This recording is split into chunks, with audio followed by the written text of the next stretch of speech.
We are back with the Fox News alert. The man behind the deadly attack on a French Paris Christmas market apparently shouted Allahu Akbar, or God is great, in Arabic. Prosecutors now say 2 people are dead and more than a dozen injured in the city of Strasbourg.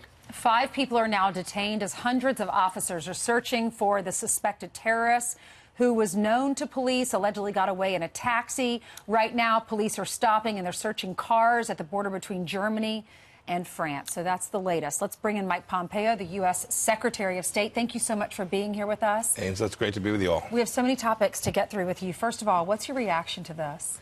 So it's obviously tragic. The loss of life is always awful.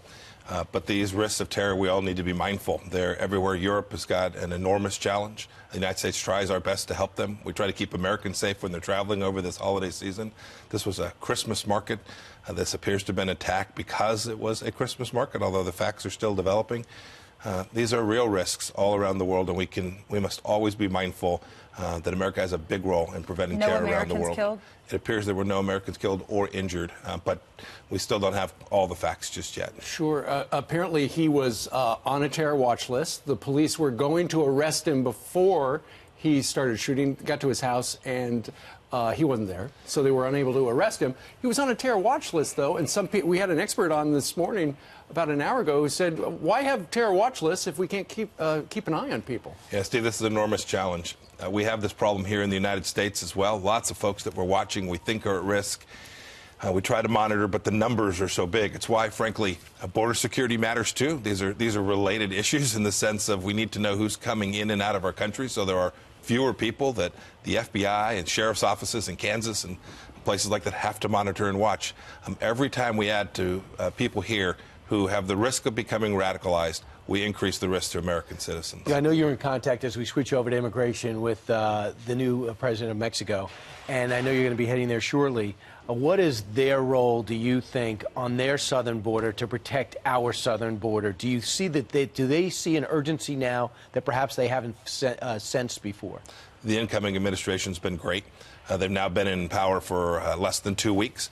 But our conversations about how it is we control traffic flow into Mexico along their southern border from Guatemala, from Honduras. What we saw was a joke. They let rocks dissuade them from stopping caravans. We have to control that border that is ours, and they have to control that border that is theirs.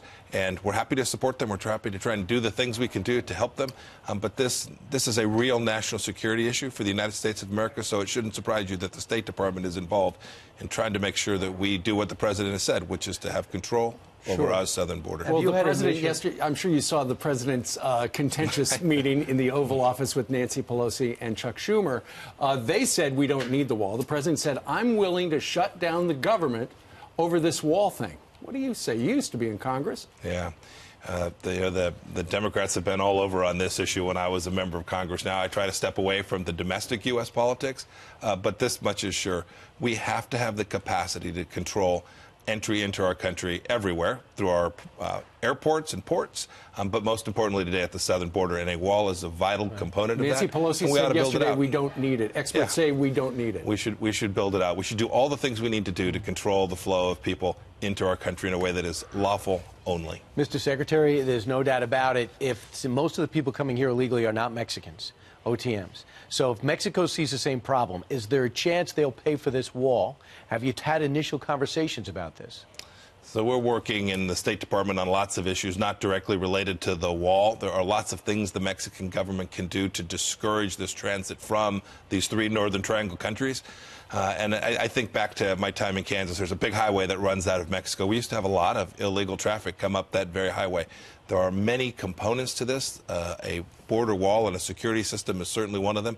But frankly, the most important thing we can do is turn off the flow from those 3 countries and reduce the risk to our Customs and Border Patrol agents, our ICE agents, the men and women who are tasked with apprehending these folks who have transited into our country illegally. Let's talk about the murder of Jamal Khashoggi. The president doubled down on his support of the Saudi Crown Prince, said he's a good ally. You have some senators that are calling for more action. They want condemnation. They want him to be penalized. You're going to be briefing the House today. What do you plan on saying? So we're going to say to the House what we've said to the American people. President Trump's made very clear.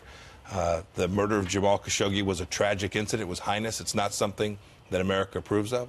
We've already held a number of individuals accountable by putting sanctions on them, those that we have evidence were directly involved. We'll continue to develop the facts, but America has an important ally in the Kingdom of Saudi Arabia. They work with us on issues that provide security for America and for Israel. It is an important relationship with the kingdom, and we intend to continue to protect the American people in the way that voters back 2 years ago demanded. But, Mr. Secretary, they're the ones who are putting it in peril, not us. They're the ones who have evidently pulled this off. And when you have people like Lindsey Graham, hardly an enemy of the White House, and Bob Corker and others said this is a smoking saw, not a smoking gun, and you even have audio tapes. We know the prince knows, right?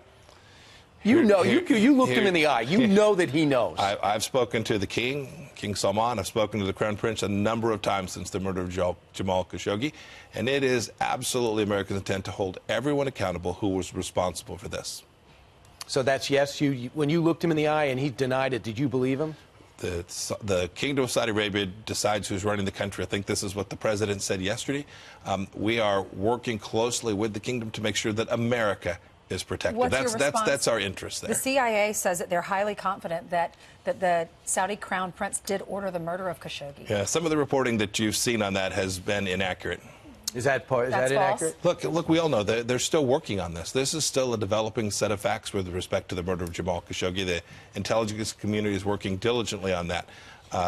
The direct evidence, this is what I've said before, the direct evidence isn't yet available. It may show up tomorrow. It may have shown up overnight, and I haven't seen it. But someone President has to pay the price, though. It's so brutal. Apparently, those audio tapes are awful. The Saudis have already paid the price. There are the folks who actually committed the murder. We've held accountable. We will continue to do that. No one underestimates how horrible this murder was.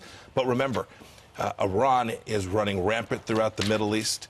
The death of any one individual is awful. The death of hundreds of thousands of people in Europe or the Middle East or the United States matters an awful lot.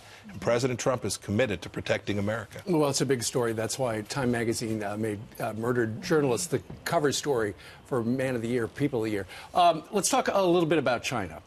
We know that the president has tried to equalize the whole tariff situation between us and them, and the stock market has gone up and down and up and down. I know that there are other people negotiating the trade deals and the tariff stuff as well. But what's your involvement in that? Because right now, it looks to some from the outside like maybe we're not on good terms with China. So our relationship with China is a challenging one, to be sure. We consider them a strategic competitor. They are taking actions in the South China Sea. They're conducting espionage and influence operations here in the United States. The latest one was the Marriott. 500 million right. Guests there have their security breached. They have committed cyber attacks across the world. Our effort from the Department of Homeland Security and the FBI and the State Department is to push back against these threats to America from China. Trade is a component of that, to be sure. The president is very focused on making sure Americans get a chance to sell their products into China. It's a big market, and the president is determined to get a level playing field for American businesses. Closer? Are we closer? Yeah, I think we're closer. I truly think we're closer, and I'm very hopeful in the next handful of weeks there'll be some good announcements on that front. This Huawei executive, the president says, I might have to get directly involved if it hurts our trade negotiations. That would be him going into the law enforcement end where there's a trade end. Or do you worry about the president blending the two? We always have to balance American interests. Anytime there's a law enforcement engagement, we need to make sure we take foreign policy considerations into effect. It's totally appropriate to do so. The president's mission is very clear. It's America first, right? Making sure that we protect the American people from threats, whether they emanate from Russia or from China or from any of the other places we've had the chance to talk about. Let's talk about your speech in Brussels. Bold, unconventional. Was your message heard? I think so.